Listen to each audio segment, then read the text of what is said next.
On passe au fait du jour à présent et la crise qui couve au sein de l'opposition congolaise. Alors qu'on est à un mois et demi de l'élection présidentielle en RDC, deux dirigeants de l'opposition, Félix Tshisekedi et Vital Kamerhe, se sont retirés d'un accord conclu dimanche. Ils visaient à soutenir un candidat commun, l'homme d'affaires et député Martin Fayulu. Une transition pacifique est-elle toujours possible dans le plus grand pays d'Afrique subsaharienne? Pour en parler, j'ai le plaisir d'accueillir à mes côtés Leslie Varenne. Bonjour. Bonjour. Vous êtes cofondatrice et directrice de l'IVERIS, c'est l'Institut de veille et d'études des relations internationales et stratégiques. Merci d'être avec nous.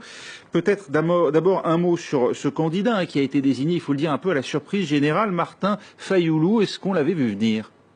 Non, on l'avait pas vu venir. C'était pas le candidat qui était. On parlait plutôt de Félix Tshisekedi. C'était pas le candidat qui était favori. Mais Félix Tshisekedi, fils aussi de l'opposant historique Étienne Tshisekedi. Non, on l'avait pas vu venir, mais moi je crois dans cette affaire, l'analyse que je fais de cette affaire, quand vous lisez la déclaration finale qu'ils ont signée après leur week-end à Genève, il est dit dans cette déclaration, on veut que les élections soient libres, crédibles, transparentes, et pour cela il ne faut pas de la machine à voter, dont les Congolais ne veulent pas, et on veut un nettoyage du fichier électoral.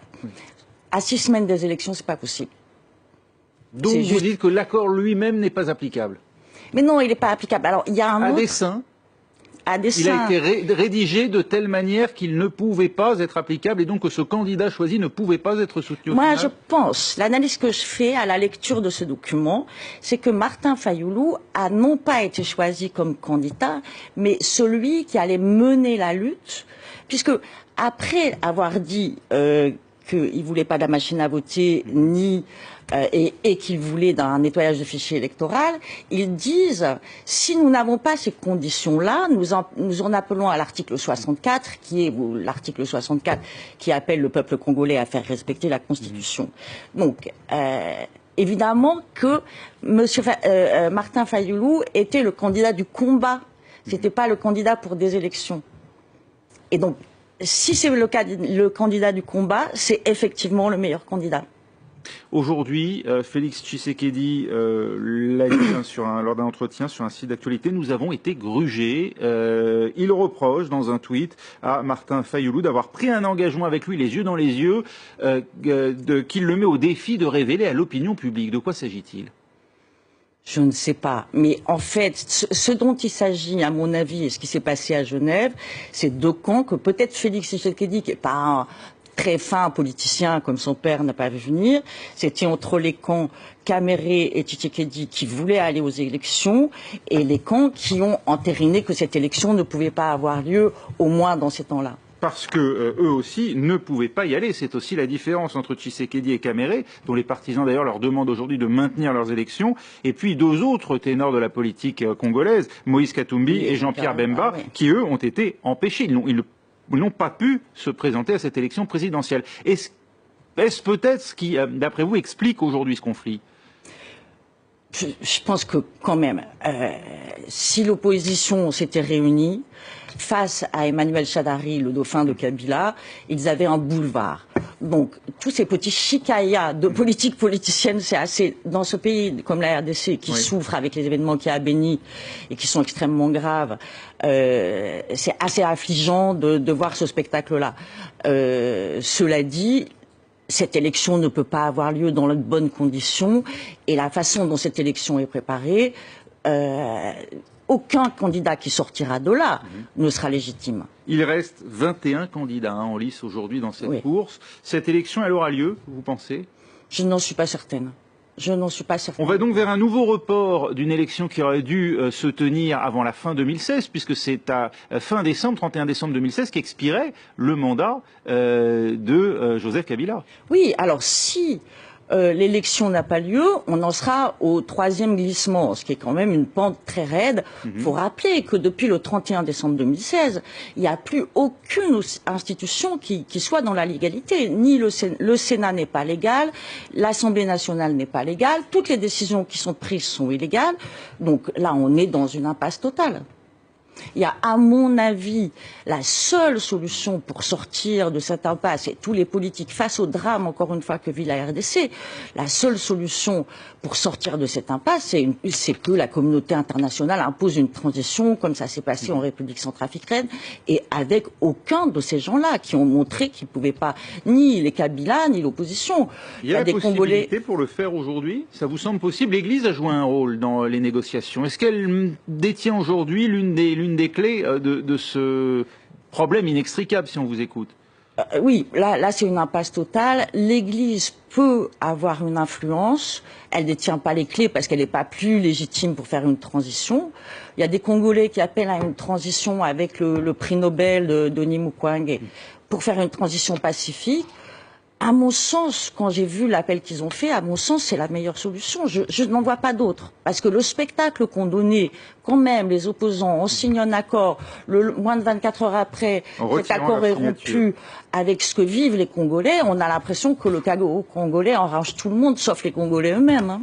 Aujourd'hui, le scénario, vous dites, vous n'êtes pas sûr que cette élection a lieu. En tout cas, si elle a lieu, elle devrait voir donc la victoire d'Emmanuel Ramazani Shadary, c'est-à-dire l'ancien ministre de l'Intérieur qui dirige aujourd'hui le parti présidentiel, le dauphin désigné de Joseph Kabila. C'est le scénario le plus probable si l'élection déroule. C'est le scénario le plus probable. En plus, avec la machine à voter, on va avoir des élections qui ne seront ni transparentes, ni crédibles. Les listes électorales aujourd'hui permettent de tenir un scrutin sincère?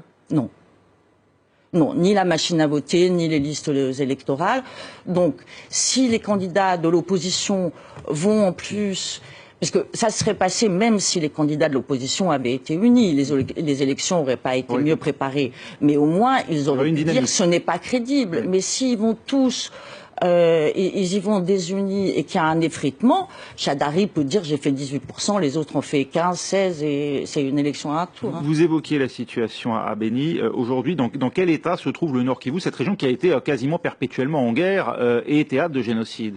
Non, si vous regardez, je regarde à peu près tous les jours les informations sur le Kivu, c'est épouvantable. Je veux dire, il n'y a pas un être humain qui peut continuer à regarder ce spectacle-là sans être absolument atterré. Et je trouve aussi atterrant que les opposants n'en fassent pas un cheval de bataille. Ce qui s'est passé dans les Kasaï et ce qui est encore en train de se passer dans le Nord Kivu est vraiment... Et j'aurais souhaité d'ailleurs que ce dossier, qui est un dossier vraiment important, soit abordé au Forum pour la paix. Que se passe-t-il justement aujourd'hui, alors que par ailleurs une épidémie, et sans doute liée Ebola, ravage la région? Il se passe que les massacres continuent et que les présumés ADF, ces milices dont on ne sait pas trop bien qui elles sont, mais enfin bon, c'est tout un sujet là-dessus, continuent à massacrer les populations civiles à l'arme blanche et l'armée congolaise ne fait rien, ne protège pas les habitants. La MONUSCO qui est la plus grande force des Nations Unies, hein, aujourd'hui, des plus grandes missions de maintien de la paix. 1,4 milliard, 20 000 hommes, et les massacres, et on continue de massacrer à Béni comme s'il n'y avait rien, à tel point d'ailleurs que les étudiants de Béni ont interdit la semaine dernière à la MONUSCO de circuler dans Béni en disant on ne veut plus que l'ONU fasse du tourisme chez nous. Une zone de non-droit qui, d'après vous, est aussi attisée par les pays voisins? Oui. Vous pensez à quoi? Au Rwanda? Je pense au Rwanda, oui, bien sûr. Je pense que l'Ouganda s'est un peu calmé. Je pense au Rwanda. Je pense que tous les États de la région ont aussi leur agenda et qu'ils jouent d'ailleurs sur cette élection présidentielle. C'est ce qui explique, d'après vous, le silence de la communauté internationale? C'est ce qui explique le silence de la communauté internationale. Et oui, vraiment, c'est ce qui l'explique. Le Rwanda fait peur aujourd'hui? Le Rwanda, c'est quand même un tout petit pays très pauvre, mais je pense que les États-Unis sont très impliqués avec le Rwanda. Qui est parvenu à faire élire la présidente de l'Organisation internationale de la francophonie, donc qui détient quand même aujourd'hui une certaine influence, ou qui exerce une certaine influence dans le monde francophone en tout cas. Il détient une certaine influence parce qu'il est président de l'UA jusqu'à présent, mais s'il n'était pas soutenu par des États, des grandes puissances, Paul Kagame ne pourrait pas faire tout ce qu'il fait, il serait personne. Enfin, c'est quand même un petit pays pauvre, il n'a pas la puissance que peut avoir d'autres États. Et ce qui est très curieux aussi, c'est le rôle de l'Afrique du Sud, qui est quand même un voisin très important et qui ne dit rien sur ces choses-là. Et je remarque aussi que la SADC, qui est quand même l'organisation régionale, une organisation régionale très puissante, a adoubé la machine à voter. Est-ce à dire que la SADC aujourd'hui soutient Kabila? On se demande. La fondation Kofi Annan s'est impliquée dans cet accord de l'opposition et elle a publié la lettre d'engagement de Félix Tshisekedi et Vital Kamerhe. C'est-à-dire que là aussi, l'Afrique du Sud tente aussi d'organiser l'opposition ou au contraire de faire comme s'il y avait une opposition unie. Mais je crois que justement le rôle de l'Afrique du Sud, le rôle de l'Angola qui aussi expulse les réfugiés 6 semaines avant les élections présidentielles, c'est quand même très curieux. C'est pour remettre un peu d'huile sur le feu. J'ai l'impression que tous les pays de la région se satisfassent que le Congo ne s'en sorte pas et se satisfassent de pouvoir piller le Congo. Alors c'est bon pour les pays de la région, c'est bon aussi pour les grandes puissances. Merci beaucoup Leslie Varenne. Je rappelle que vous êtes cofondatrice et que vous dirigez à l'IVERIS, c'est l'Institut de veille et d'études des relations internationales et stratégiques.